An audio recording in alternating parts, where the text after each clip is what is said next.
Bien, muy buenas tardes. Saludo a las autoridades, a los expositores, a los asistentes. Hemos tenido una mañana con bastante información, con distintos puntos de vista, y lo que se me ha pedido a mí es básicamente tratar de mostrar algunas experiencias internacionales respecto a este tema de la infraestructura hospitalaria en el mundo. Obviamente era una tarea no fácil, así que lo que hice fue buscar algunos ejemplos y algunas experiencias. Lo primero, que yo creo que lo que estamos todos aquí, es queremos tener los hospitales más adecuados, en la cantidad apropiada, que tengan las mejores condiciones y que sean resilientes. No sale bien ahí tampoco un problema entre el Mac y el PC tradicional, digamos. Yo lo preparé en Mac. Entonces, tenemos que tener esta característica.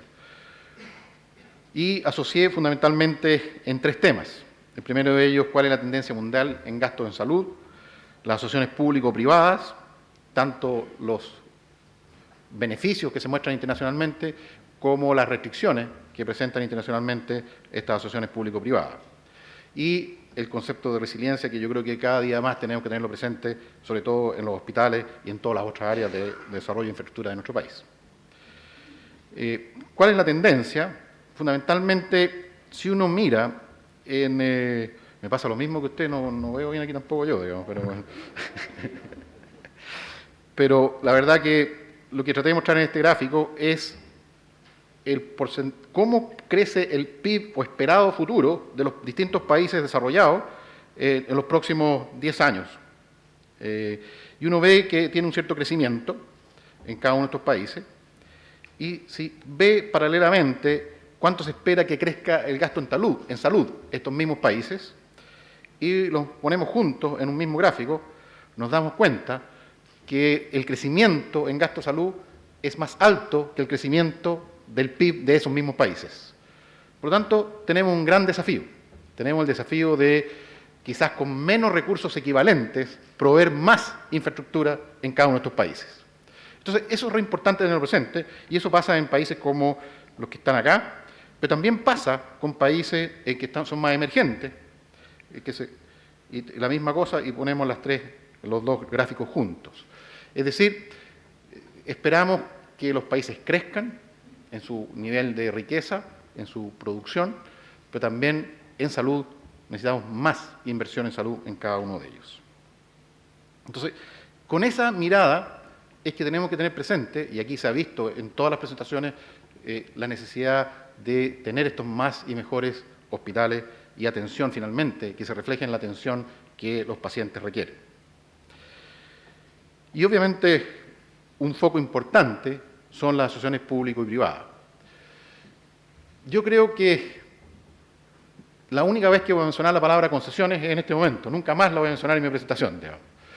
Yo creo que este asunto de referirse a asociación público-privada es mucho más representativo de lo que realmente se lleva a cabo. Y puede ser parte del problema de la interpretación de mucha gente. Cuando dicen concesiones, básicamente asocian que le están pasando todo el servicio a la empresa privada. En cambio, cuando es una alianza público-privada, cada uno realiza lo que puede hacer en mejor forma. Y por lo tanto creo que referirse a una asociación público-privada en el caso de hospitales me parece que es más realista y representa mejor la realidad, sobre todo como la queremos implementar o se ha implementado en el pasado y está la discusión si se sigue implementando en el futuro en nuestro país. Este es un trabajo de investigación que me topé, que es reciente, publicado en abril de este año. Y esta persona, de la Universidad de Edimburgo, en Inglaterra, él dice, cada día más el sector público ha comenzado a utilizar la asociación público-privada, donde las empresas privadas son contratadas por los gobiernos para financiar y proveer nueva infraestructura de salud y algunos servicios. Es decir, hay un análisis internacional que el sector público en el mundo está avanzando en esa dirección. Si uno trata de poner un cuadro, más o menos algunos elementos, puede tratar de resumirlo en estos 4 cuadrantes. Es decir, quién aporta el servicio y quién aporta el financiamiento. Entonces, por lo tanto, tenemos, cuando el financiamiento es público y el servicio es dado por público, tenemos los hospitales públicos. Cuando el financiamiento privado y el servicio es privado, son los hospitales privados. Y los otros dos casilleros tenemos alguna combinación de mezcla de ambos servicios. Es menos común que sea un servicio público con financiamiento privado, pero hay unas experiencias internacionales que así lo reflejan. Lo más común que conocemos en nuestro país es servicio público apoyado con, digamos, este financiamiento público a través de la asociación público-privada. Y por lo tanto, ahí hay ¿y qué tipo de asociación? Esa asociación puede ir desde lo más básico en el mundo hasta lo más complejo, y la verdad que en la literatura me encontré que obviamente están del lado de solo proveer infraestructura y algunos servicios, como los que se han mencionado acá, y hay otros más extremos que proveen incluso el delantal blanco, que le llaman, es decir, la participación del sector médico. Yo en lo personal creo que en nuestro país tenemos que llegar solamente a la infraestructura y algunos servicios que son, y la competencia del servicio público debiera seguir prestando el servicio de salud directamente. Entonces, obviamente, dependiendo la estructura que se haga, es donde uno puede encasillar el servicio que está prestando. Algunos beneficios de la asociación público-privada. Uno, para mi gusto, importante, y lo muestra la literatura, es facilitar la distribución del riesgo en la entrega de infraestructura y algunos servicios. Es decir, primero está, y como se ha mencionado, está el pago por servicio prestado. Por lo tanto, no hay riesgo en ese sentido de que no se cumpla el objetivo que se quiere mencionar. Se asigna o debieran asignarse las responsabilidades de acuerdo a los criterios que sean medibles, es decir, que realmente cada uno asuma su responsabilidad y sea cuantificable adecuadamente. También en la literatura se muestra que hay una reducción del costo total del ciclo de vida de los proyectos de infraestructura, pero aquí yo creo que hay una cosa re importante que quiero destacar. Es dada un cierto estándar que se fije. Porque si yo comparo una infraestructura pública financiada por el sector público y una infraestructura privada, así nomás es medio complicado, porque a lo mejor los estándares son distintos. Los estándares de construcción, los estándares de mantención pueden ser distintos. El área que conozco más yo es carreteras. Obviamente, en el caso de las concesiones de carreteras, se le exige un estándar de servicio, fundamentalmente medido en serviciabilidad, en grietas y en varios otros factores. Yo agregaría otros factores que después podemos comentar con más, pero lo que hay hoy día, hay un cierto indicador de servicio. Y si no cumple esos servicios, obviamente no está cumpliendo el estándar que se exigió, por lo tanto hay una responsabilidad de corregir y tener todas las multas y asociaciones que mide el contrato. Entonces, por lo tanto, cuando está dado un mismo estándar y estamos dispuestos a invertir por ese estándar, en esa situación se ha demostrado en el mundo que las asociaciones públicas y privadas, en el ciclo de vida del proyecto, tienen un costo total levemente más barato. Pero es importante hacer esa salvedad, porque no podemos comparar peras con manzanas adecuadamente. Además, la evidencia indica que las asociaciones públicas y privadas son más apropiadas para los tomadores de decisiones que quieren alcanzar mayores certezas sobre resultados en cuanto a calidad, volumen y costo. Es decir, si yo, a cargo de la política pública, quiero tener cierta seguridad en ese estándar, en costo, plazo y atenciones, en cantidad de atenciones, probablemente también la asociación público-privada puede ser una muy buena alternativa para lograr ese objetivo. Pero tengo que estar dispuesto a pagar por eso. Porque estoy fijando un estándar. Por ejemplo, en el caso de las carreteras, si uno lo lleva al otro extremo, no me parece que uno pueda concesionar todas las carreteras de Chile. Son algunas que cumplen ciertas restricciones, ciertas características y que cumplen cierto volumen de tráfico que lo hace atractiva. Porque también no tenemos toda la plata del mundo para hacer esa mantención de carreteras. En el caso de los hospitales, uno puede hacer la misma analogía. Algunos ejemplos que vimos en la literatura. Por ejemplo, el caso de Inglaterra, está esta iniciativa de financiamiento privado, donde hay estadísticas y muestran distintas condiciones, y claramente en esta tabla lo que se muestra es básicamente la evaluación de los servicios de cada uno de estos países la forma de compararla, y se ve claramente, de acuerdo a esta información y esta referencia, que el sistema inglés está muy bien evaluado y tiene un costo bastante competitivo en relación a otros países que tienen servicios similares. En el caso de Australia, ya están en la segunda, le llaman la segunda ola de la Asociación de Público-Privada para la Construcción de Hospitales, y básicamente yo quiero destacar los comentarios que salen en la literatura respecto a lo que aprendieron de las primeras lecciones de esta primera ola. Cuando se paraba el propietario y el operador, se producían algunas complicaciones, por lo tanto, era mejor orientarse con una sola persona para resolver el problema. Era un punto importante en las conclusiones de ello. También la otra era lograr esta sostenibilidad financiera en el contrato, es decir, que el compromiso que el país asume, el Estado asume, se mantenga en el tiempo adecuadamente, pero también que los criterios de selección sean muy exigentes, que sean competitivas, de modo que realmente se elija la mejor alternativa para el país. El caso de India también es interesante. India tiene, de acuerdo a la literatura que pude revisar, una gama interesante de servicios a través de asociación público-privada.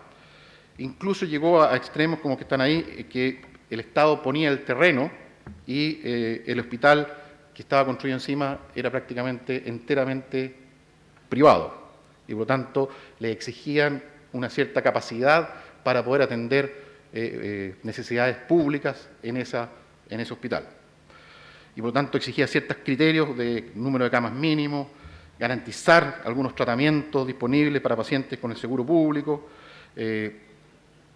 dejar espacio para pacientes del sistema público, a pesar de que estaban atendiendo pacientes privados, etc. Era un extremo más alto del que estamos analizando aquí. Y los objetivos de esta experiencia INDE que me tocó revisar era mejorar el acceso a la cobertura de salud, mejorar en la equidad de los servicios, ojalá se reduzcan los gastos extraordinarios de los pacientes, mejorar la eficiencia, oportunidad en la regulación y la responsabilidad de cómo se provee el servicio de salud, mejorar la calidad y la práctica racional, y incremento de la infraestructura y los otros servicios que están asociados ahí. Pero también tenemos desafíos que la experiencia internacional muestra. Uno de los problemas que, sobre todo en Inglaterra, se apareció en esta primera flujo es la separación de la deuda a través de esta asociación público-privada y el presupuesto de la nación.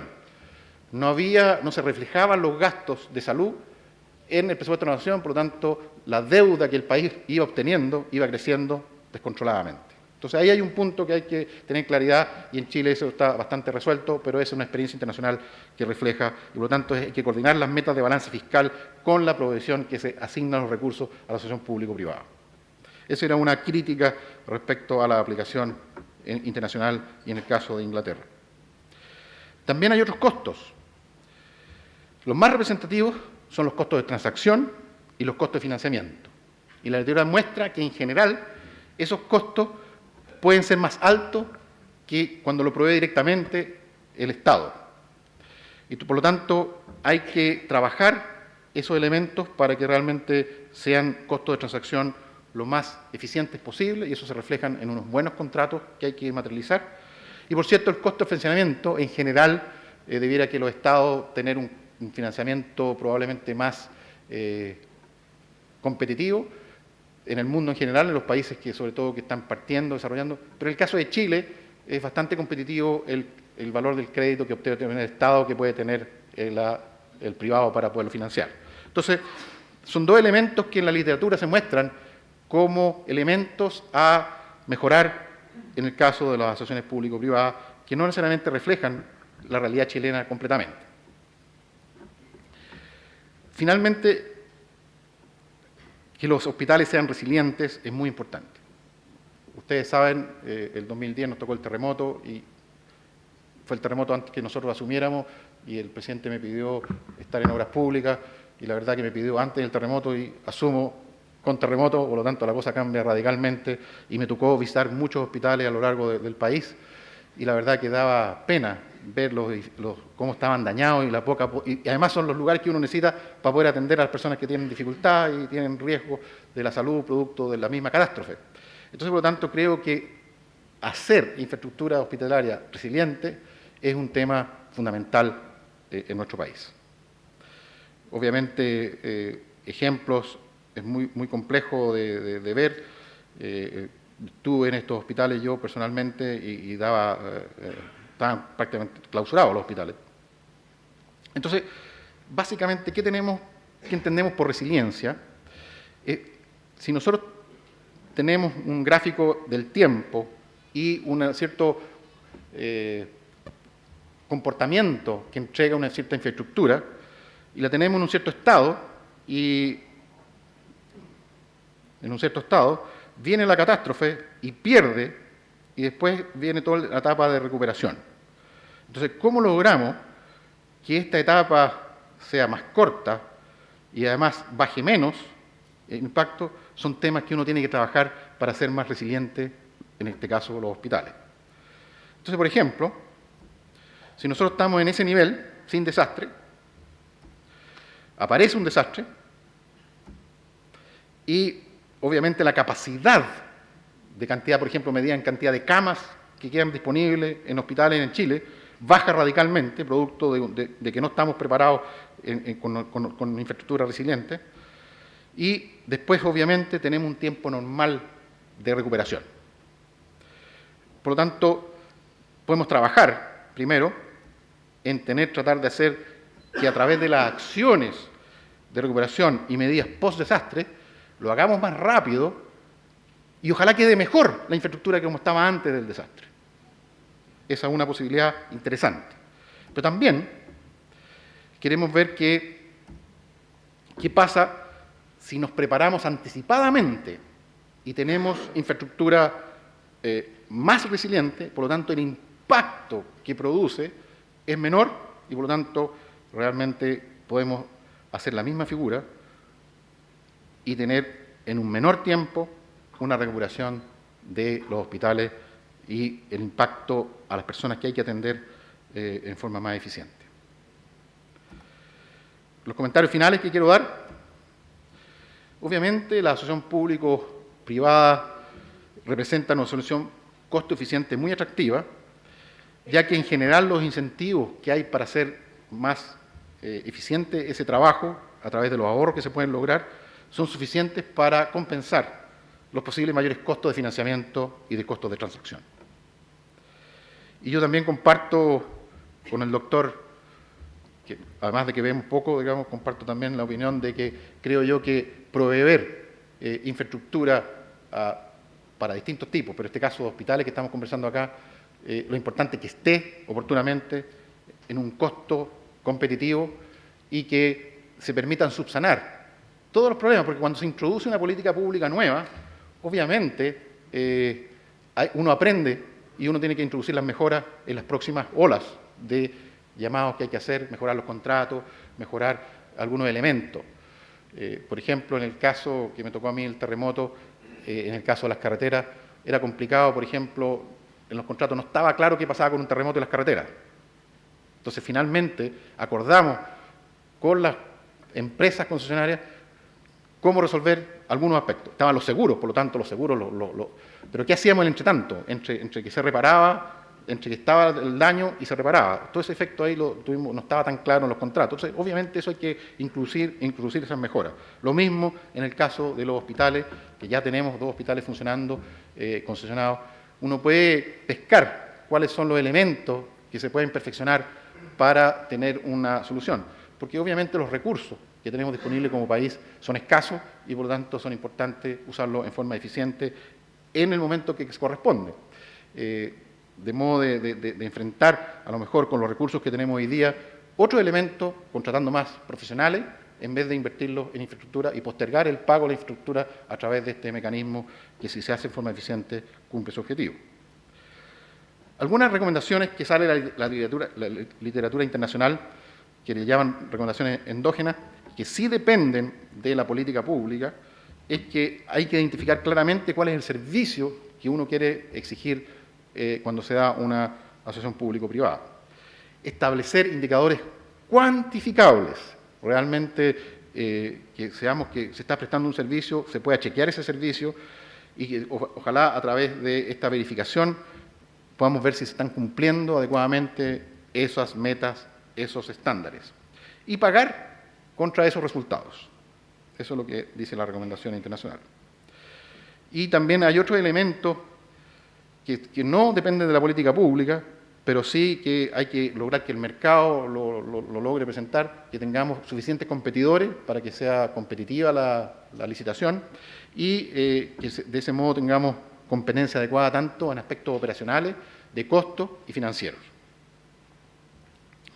En el aspecto resiliente, obviamente ya hay bastantes hospitales con estas aislaciones sísmicas que realmente logran reducir fuertemente el daño de los hospitales durante un terremoto y por lo tanto operan fácilmente durante y post terremoto adecuadamente. Yo tengo mi oficina en San Joaquín, ese edificio tiene aislador sísmico y la verdad que cualquier sismo que hay no siento nada. Nada. Se puede mover hasta 30 centímetros el edificio y no pasa nada. Digamos. La verdad que realmente es una solución que no tiene tanto costo si se planifica adecuadamente desde la etapa de diseño y logra tener estos edificios resilientes adecuadamente para atender justamente los casos de emergencia. Ahí puse una lista de algunas referencias que utilizamos para preparar esta presentación y por lo tanto con eso doy por terminada mi presentación.